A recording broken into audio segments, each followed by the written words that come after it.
मंजिलों ने हौसलों से कहा तेरे बस की बात नहीं। मंजिलों ने हौसलों से कहा तेरे बस की बात नहीं।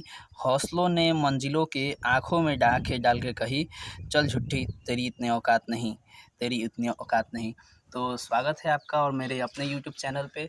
आज हम लोग स्टार्ट करने जा रहे हैं राजनीति शास्त्र का ऑब्जेक्टिव क्वेश्चन, जो वीवीआई ही ना बोलिए उसको, उसको आप बोल लीजिए कि एग्ज़ाम के खोपड़ी में छेद करने वाला। जी, यहाँ पे देखिए हम लिखे हुए हैं कि एग्ज़ाम की खोपड़ी में छेद करने वाला ऑब्जेक्टिव प्रश्न राजनीति शास्त्र का। टोटल इसमें 40 क्वेश्चन होंगे और 1-2 क्वेश्चन 4 क्वेश्चन साइड से बढ़ जाएगा आपका, लेकिन क्वेश्चन मेरे पास 40 है और उसको आप रट लीजिए, याद कर जाइए, समझ जाइए। मैं समझाने के पूरी प्रयास करूँगा और आपको याद रखना है वो सारे क्वेश्चन को, ताकि एग्ज़ाम में आपको राजनीति शास्त्र से जो भी क्वेश्चन बनेगा सोशल साइंस में, वो आपको बन जाना चाहिए। ठीक है, चलिए ठीक है, स्टार्ट करते हैं। तो जब राजनीति शास्त्र स्टार्ट हो ही रहा है तो लोकतंत्र का नाम आना ही चाहिए, और जो कि 9th क्लास में बहुत बार हम लोग पढ़े भी हैं कि लोकतंत्र जनता का, जनता के द्वारा जनता के लिए शासन होता है। ठीक है, लेकिन ये कहा किसने था? ठीक है, ये भी क्वेश्चन आपको 10th में मिल जाता है कि लोकतंत्र जनता का, जनता के द्वारा जनता के लिए शासन होता है, जो कि लोकतंत्र का परिभाषा है। और इस परिभाषा को किसने दिया था? तो अब्राहम लिंकन ने दिया था। किसने दिया था? अब्राहम लिंकन ने। याद रखिएगा, लोकतंत्र की परिभाषा को सबसे पहले देने वाला कौन? Abraham Lincoln. ठीक है, भारत में किस प्रकार की शासन प्रणाली है? ठीक है, भारत में संघीय एवं संसदीय दोनों है। ठीक है, आप देखिए आएगा आगे क्वेश्चन की निम्नलिखित में से किसका सिर्फ संघीय शासन प्रणाली है, लेकिन हमारे यहाँ जानते हैं हम लोग के यहाँ संसद भी चलता है और संघीय भी चलता है। ठीक है, तो हम लोग संघीय और एवं संसदीय दोनों है। ठीक है, लोकतंत्र का लोकतंत्र का प्राण किसे कहा जाता है? ठीक है, याद रखिएगा, लोकतंत्र का प्राण किसे कहा जाता है? तो राजनीतिक दल को कहा जाता है। ऐसा ना कि आप लोग डाल दीजिएगा संविधान। ठीक है, कि संविधान संविधान सुनते सुनते आप मान दीजिएगा कि लोकतंत्र का प्राण जो है कि संविधान। ऐसा नहीं करिएगा। ठीक है, लोकतंत्र का प्राण किसे कहा जाता है? राजनीतिक दल को कहा जाता है। ठीक है, संविधान के अनुसूची 8 में कितने भाषा का उल्लेख किया गया? ठीक है, मतलब भाषाओं, ऐसे भी पूछ सकता है कि भाषाओं का उल्लेख किस अनुसूची में है? तो अनुसूची 8 में।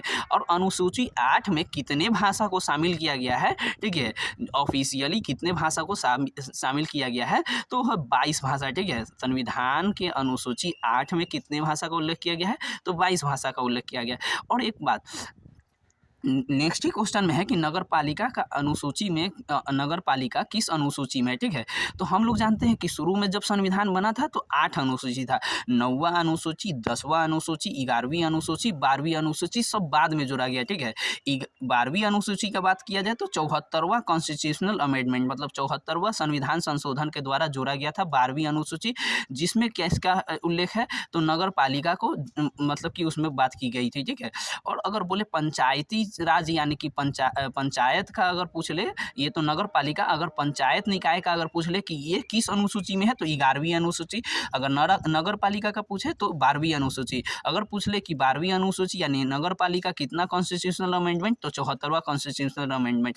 अगर पूछ ले कि पंचायती राज का कितना है संविधान संशोधन, तो 73वां है और ये 11वीं अनुसूची। ठीक है, फिर से एक बार सोचिए, पंचायती राज का संबंध कितना अनुसूची थे? तो 11वीं अनुसूची से। कौन सा संशोधन? तो 73वां। अगर नगर पालिका का पूछे तो 12वीं अनुसूची, और कैवा संशोधन है?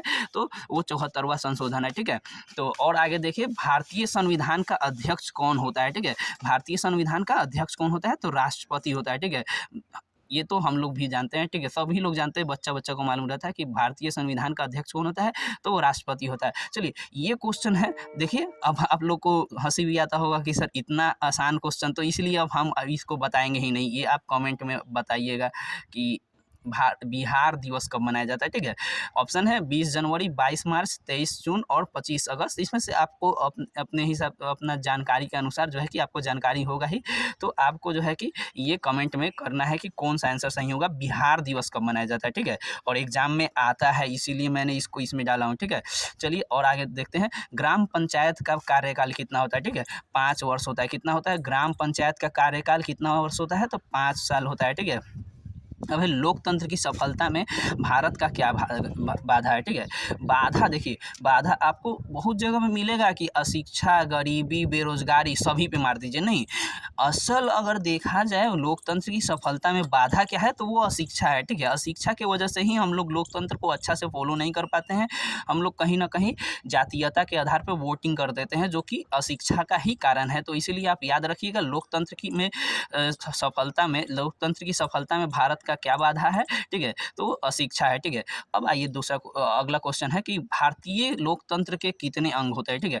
देखिए, भारतीय लोकतंत्र के 3 अंग होते हैं। ये 2 नंबर में भी आपको आ जाएगा, 2 मार्क्स में भी आ जाएगा कि भारतीय लोकतंत्र के कितने अंग होते हैं। तो एक पहला विधायिका, दूसरा कार्यपालिका, तीसरा न्यायपालिका। याद कर लीजिए, पहला विधायिका, दूसरा कार्यपालिका, तीसरा न्यायपालिका। ये भारत के लोकतंत्र के 3 अंग होते हैं, ठीक है। तो ऑप्शन में आपको ऑब्जेक्टिव में इस तरीके से लिखें, सब्जेक्टिव में आप इस तरीके से लिख सकते हैं। चलिए नेक्स्ट क्वेश्चन, राष्ट्रीय महिला आयोग अधिनियम किस वर्ष बना, ठीक है। राष्ट्रीय महिला आयोग अधिनियम किस वर्ष बना, तो ये आप याद कर लीजिए, 1990 को राष्ट्रीय महिला आयोग अधिनियम बना। और भारत की प्रमुख सामाजिक समस्या क्या है, ठीक है। भारत की प्रमुख सामाजिक समस्या क्या है, तो सभी है, जातिवाद भी है, भाषावाद भी है, संप्रदायवाद भी है। भारत को हर समस्या से जूझना ही होता है, ठीक है। और लिच्छवी गणराज्य किस राज्य में अवस्थित है, ठीक है। ये क्वेश्चन बिहार, ठीक है। लिच्छवी गणराज्य जो है कि हम लोग सबको ही जान रहे हैं कि सबसे पहले लिच्छवी गणराज्य या लिच्छवी गणतंत्र कहाँ पे है, तो बिहार में है। अब आप लोग को ये बताना है कि बिहार में किस जिले में लिच्छवी गणराज्य यानी कि लिच्छवी गणतंत्र का हुआ था, ठीक है। तो किस जिले से संबंधित है, ये आप लोग कमेंट में बताइए, ठीक है। बाकी मैं भी कमेंट में पिन कर दूंगा आंसर, ठीक है। और तो आपको टेंशन नहीं लेना है। और नेक्स्ट क्वेश्चन भी देखिए आप लोग, ठीक है। नेक्स्ट क्वेश्चन है कि देखिए, फिर से मैं वही बात बोल रहा हूँ कि ये एग्ज़ाम के खोपड़ी में छेद करने वाला ऑब्जेक्टिव प्रश्न है, तो आप लोग याद कर लीजिएगा। टोटल 40 क्वेश्चन होगा और अब 14वां क्वेश्चन हम लोग स्टार्ट करने जा रहे हैं कि भारत में किस तरह की लोकतंत्र की व्यवस्था है, ठीक है। ये भारत में किस तरह की लोकतंत्र की व्यवस्था है, तो अप्रत्यक्ष। ऐसा ना कि आप लोग प्रत्यक्ष मार दीजिएगा, क्योंकि प्रत्यक्ष का मतलब हम लोग को 2 नंबर पूछता है। प्रत्यक्ष लोकतंत्र क्या होता है, तो जनता स्वयं शासन में भाग नहीं लेगी, ठीक है।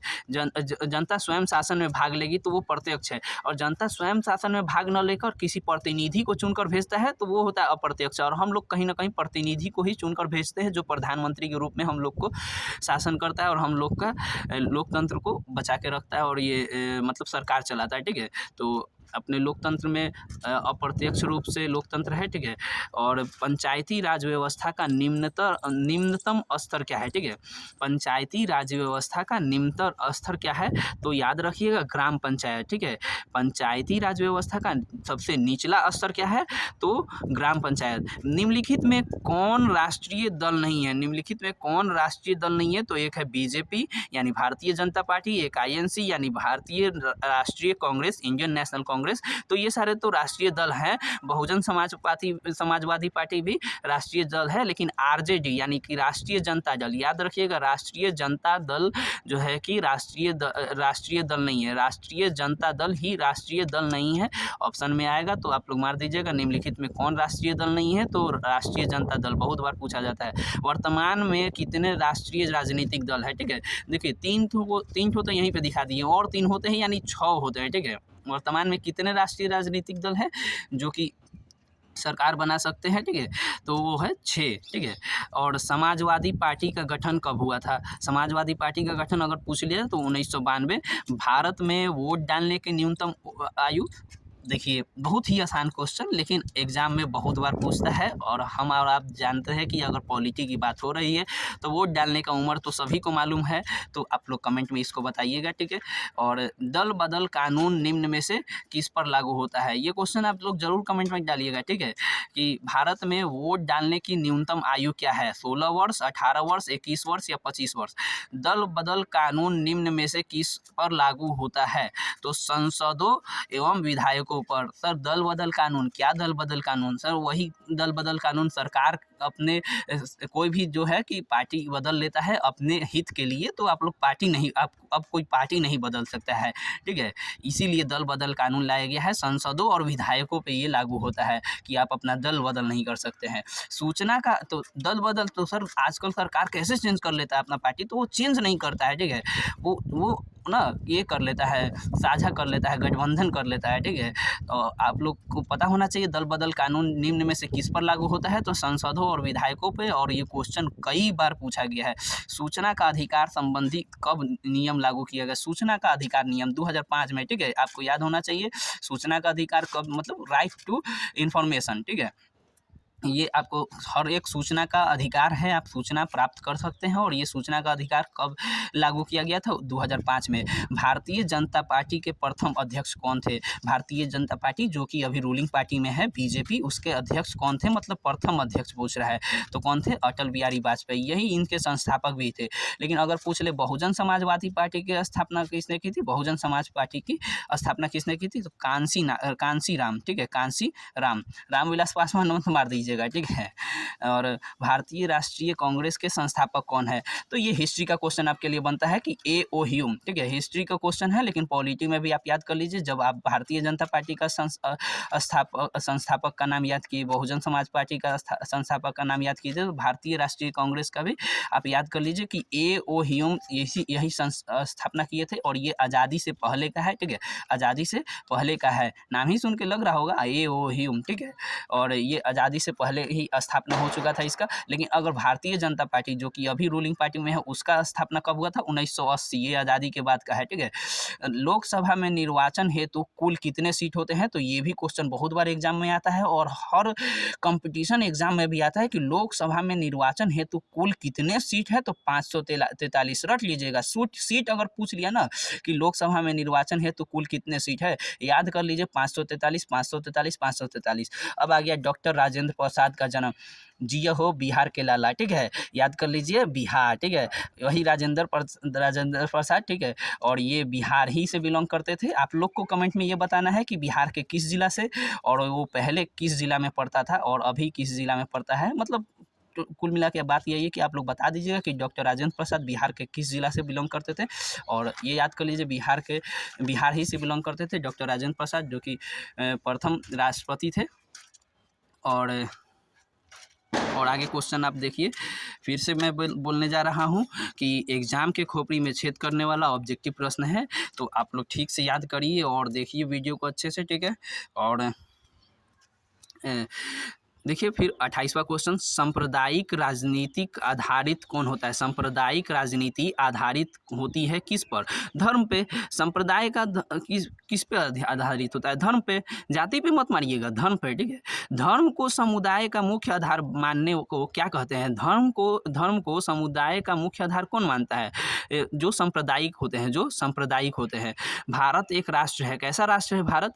तो धर्मनिरपेक्ष राष्ट्र है। याद कर लीजिए, एकदम आंख मूंद करके याद कर लीजिए कि भारत कैसा राष्ट्र है?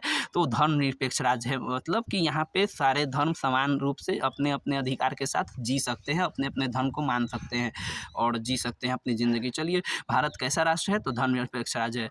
अंतर्राष्ट्रीय महिला दिवस, ये भी क्वेश्चन बहुत बार पूछा जाता है। 8 मार्च अंतर्राष्ट्रीय महिला दिवस अगर पूछे तो 8 मार्च, अंतर्राष्ट्रीय मजदूर दिवस पूछ लिया तो 1 मई। अंतर्राष्ट्रीय महिला दिवस अगर पूछ लिए तो 8 मार्च, अंतर्राष्ट्रीय मजदूर दिवस बोला तो 1 मई। निम्न में से कौन केंद्र शासित प्रदेश है? ठीक है, निम्न में से कौन केंद्र शासित प्रदेश है? तो चंडीगढ़। आप लोग जो है कि आठों का आठों, मतलब पहले 7 था केंद्र शासित प्रदेश, अब जम्मू कश्मीर नया में ज्वाइन हो गया है, तो आठों का आठों जो है कि केंद्र शासित प्रदेश का आप याद कर लीजिए। हो सके तो नया पूछ ले, अगर नया कोई पूछ लिया कि नया केंद्र शासित प्रदेश कौन है, तो जम्मू कश्मीर है। वर्तमान में कुल कितने केंद्र शासित प्रदेश है? तो 8 है। निम्न में से कौन केंद्र शासित प्रदेश है? तो उत्तराखंड तो राज्य है, छत्तीसगढ़ राज्य है, केरल राज्य है, लेकिन चंडीगढ़ केंद्र शासित प्रदेश है। सर केंद्र शासित प्रदेश का मतलब क्या होता है? तो ये भी जान लीजिए आप लोग। कुछ लोग जानते होंगे, कुछ लोग नहीं जानते होंगे, तो बताना जरूरी है। केंद्र शासित प्रदेश वही होता है जिसका जहाँ पे राज्य का अधिकार न होकर वहाँ पे शासन किसका चलता है? केंद्र का, यानी दिल्ली से डायरेक्ट शासन किया जाता है, जहाँ पे वो होता है केंद्र शासित प्रदेश। ठीक है, बिहार में कुल कितने ज़िले हैं, तो ये आप लोग को मालूम होगा 38 ज़िले हैं, और याद याद कर लीजिएगा। और आप लोग कमेंट में बताइएगा कि आप किस ज़िला से देख रहे हैं। बिहार में कुल कितना ज़िला है, 38 ज़िला है, और आप किस ज़िला से देख रहे हैं आप बताइएगा। झारखंड राज्य, ठीक है, वो पहले हम ही लोग में था, ठीक है, मतलब कि झारखंड राज्य बिहार ही में था, बिहार का ही भाग था, जिसका अपना रांची राजधानी के साथ वो अलग हो गया बिहार से। कब अलग हो गया, तो 15 नवंबर 2000। याद करिएगा इस क्वेश्चन को, बहुत इंपॉर्टेंट है। झारखंड राज्य का गठन कब हुआ, यानी कि अगर पूछ ले झारखंड राज्य बिहार से कब अलग हुआ, तो 15 नवंबर 2000। झारखंड राज्य का गठन कब हुआ, 15 नवंबर 2000। संघ सरकार का उदाहरण है, संघ सरकार हम लोग देखे थे, हम लोग का कैसा है, संघीय एवं संसदीय दोनों है, ठीक है, लेकिन पूछ लिए संघ सरकार का उदाहरण क्या है, तो अमेरिका। संघ सरकार का उदाहरण कौन है, अमेरिका। भारत तो संघीय एवं संसदीय दोनों है। और नेक्स्ट देखिए, श्रीलंका कब आज़ाद हुआ, तो श्रीलंका का याद कर लीजिए 1948, और 1947 में तो हम लोग आज़ाद हुए थे। 1949 में तो हम लोग का ये बना था कॉन्स्टिट्यूशन, और 1950 में लागू हुआ था। लेकिन अगर पूछ ले कि श्रीलंका आज़ाद कब हुआ, तो 1948, 1947 में भारत आज़ाद हुआ। अगर बांग्लादेश का भी पूछ ले तो आप लोग बता दीजिएगा, 1971 में बांग्लादेश आज़ाद हुआ। श्रीलंका कब आज़ाद हुआ, 1948। बांग्लादेश कब आज़ाद हुआ, 1971। अगर पूछ ले कि भारत कब आज़ाद हुआ, तो 1947।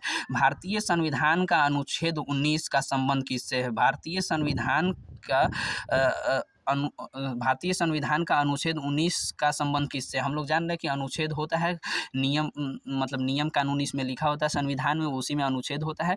ये पहला अनुच्छेद 19 ऐसे करके 395 अनुच्छेद है। 19वां अनुच्छेद जो है कि ये क्या बताता है, तो 19वां अनुच्छेद बहुत ज़्यादा इंपॉर्टेंट है, जो कि भारतीय संविधान को कहीं ना कहीं एक होता है ना कि श्रृंगार दे देना, ठीक है।